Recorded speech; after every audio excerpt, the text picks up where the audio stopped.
झारखंड के पूर्व सीएम हेमंत सोरेन से लगातार दूसरे दिन ईडी की पूछताछ। जमीन और कैश घोटाले में हो रहे हैं सवाल जवाब। 5 दिन की ईडी रिमांड पर है सोरेन।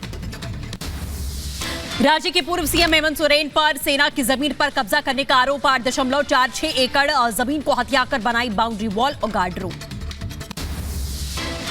झारखंड में फ्लोर टेस्ट से पहले हलचल हुई तेज। आज शाम 5 बजे हैदराबाद से गठबंधन के विधायक भरेंगे उड़ान। शाम 7 बजे पहुंचेंगे रांची। 5 फरवरी को चंपई सरकार का विधानसभा में फ्लोर टेस्ट। जेएमएम विधायक लॉबिन हेम्ब्रम ने इस्तीफे को लेकर हो रही खबरों का खंडन किया। कहा, ना इस्तीफा दे रहा हूं और ना पार्टी से नाराज हूं। माननीय मुख्यमंत्री चंपई सोरेन जी ने जो शपथ लिया है, मैं खुश हूँ और मैं तहे दिल से इनको मैं समर्थन दे रहा हूँ, दूंगा कल। आतिशी के दफ्तर से निकली क्राइम ब्रांच की टीम। ऑफिस के अधिकारियों को दिया है नोटिस। विधायकों के खरीद फरोख्त मामले में नोटिस देने पहुंची थी टीम।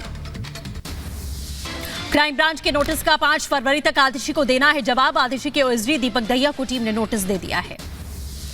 क्राइम ब्रांच की नोटिस पर बोली दिल्ली की मंत्री आतिशी। कहा, क्राइम ब्रांच को बना दिया गया है नौटंकी। मेरे घर 2 से 3 घंटे टीम ने ड्रामा किया। टीवी की एक प्राइम टाइम नौटंकी बना के छोड़ दिया है उनके राजनीतिक आकाओं ने।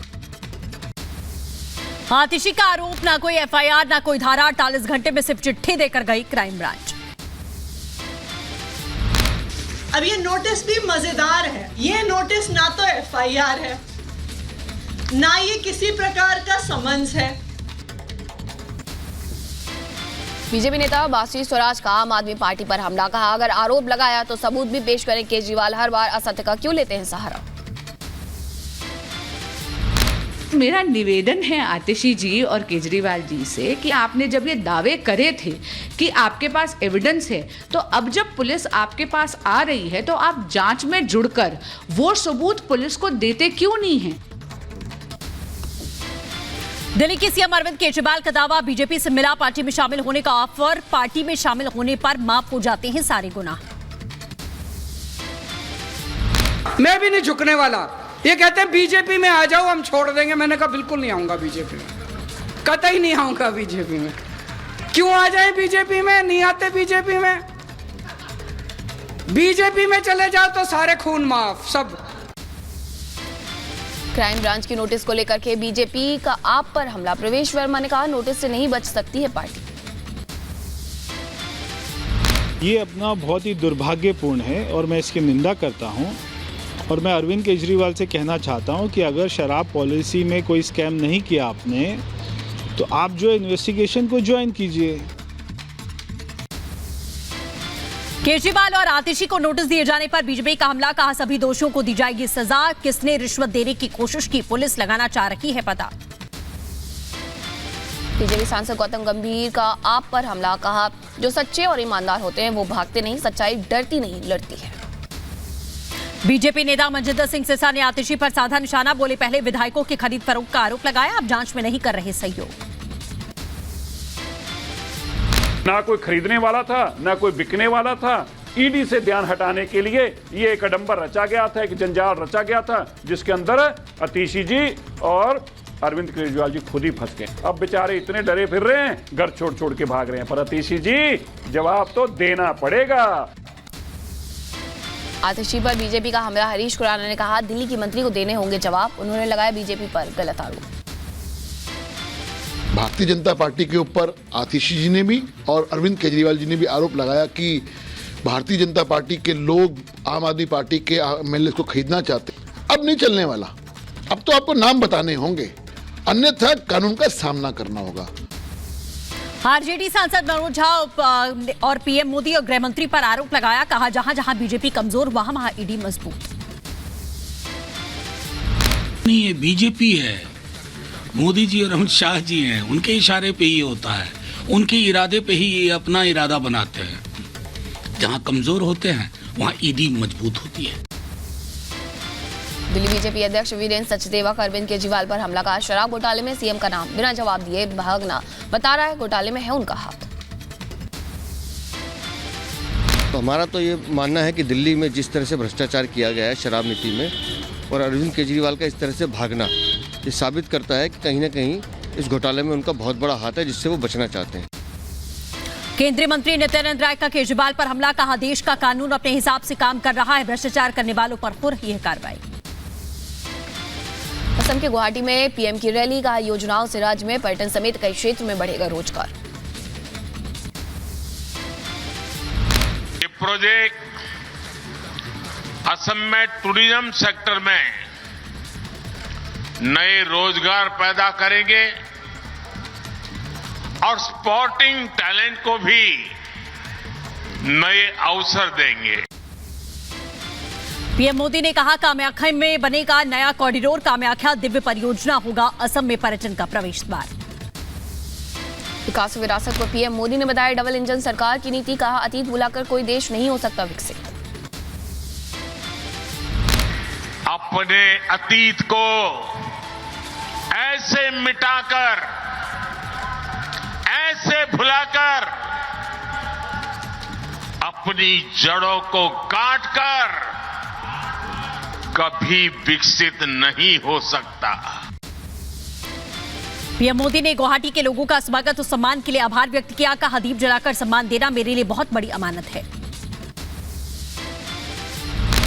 मैं आप सबका हृदय से आभार व्यक्त करता हूं।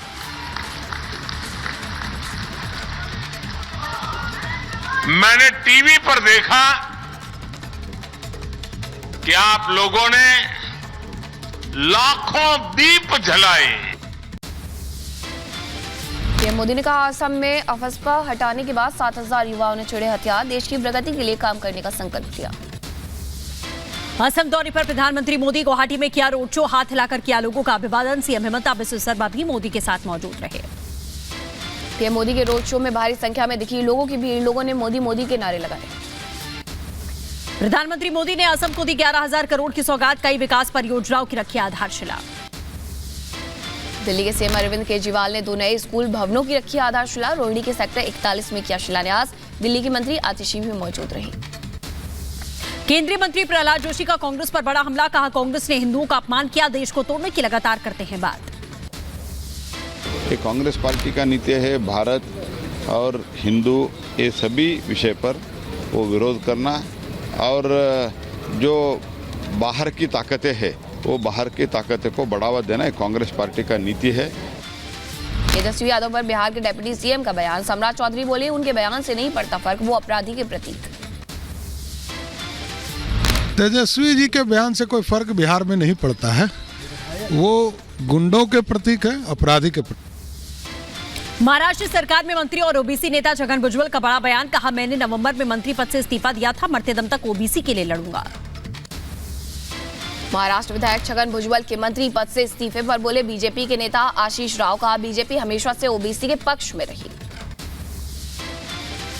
भाजपा का अगर कोई डीएनए है तो वो ओबीसी है, और ऐसे में भुजबल साहब ने बिल्कुल भी ओबीसी के हितों के संदर्भ में चिंता नहीं करनी चाहिए। पंजाब के पूर्व मुख्यमंत्री चरणजीत सिंह चन्नी का आरोप, कहा कि मोरिंडा में पुलिस ने घर में नजरबंद कर दिया है। सपा अध्यक्ष अखिलेश यादव ने कांग्रेस की न्याय यात्रा पर दिया बयान, कहा कई बड़े आयोजन होते हैं लेकिन हमें आमंत्रित नहीं किया जाता। आप भारत जोड़ो यात्रा में शामिल होंगे? देखिए, मुश्किल तो ये है कि कई बड़े आयोजन होते हैं, बड़े कार्यक्रम होते हैं, हम लोगों को निमंत्रण ही नहीं मिलता, तो अपने आप क्या मांगे हम निमंत्रण। बिहार के दोनों डिप्टी सीएम ने दिल्ली में केंद्रीय गृह मंत्री अमित शाह से मुलाकात की। शाह से पहले बिहार बीजेपी प्रभारी विनोद तावड़े से भी मिले दोनों उप मुख्यमंत्री। दिल्ली में नेताओं से केंद्रीय मंत्री से मुलाकात के बिहार के डिप्टी सीएम विजय सिन्हा ने बताया है शिष्टाचार मुलाकात का राज्य की जनता के विश्वास पर कैसे उतरे खरे, इसका लिया है मार्गदर्शन। शिष्टाचार मुलाकात और हमारे सशक्त नेतृत्व जो हम पर विश्वास व्यक्त किए हैं, जो स्नेह और आशीर्वाद दिए हैं, जनता की सेवा का अवसर दिए हैं, कम समय में बिहार की जनता के विश्वास पर कैसे खरा उतरें, कैसे हम बेहतर कर सकें, इसको हम लोग यहाँ से मार्गदर्शन भी प्राप्त। बिहार में विभागों की बंटवारे को लेकर बोले डिप्टी सीएम सम्राट चौधरी, कहा 2020 में जो गठबंधन हुआ था उसके मुताबिक हमें दिए गए विभाग।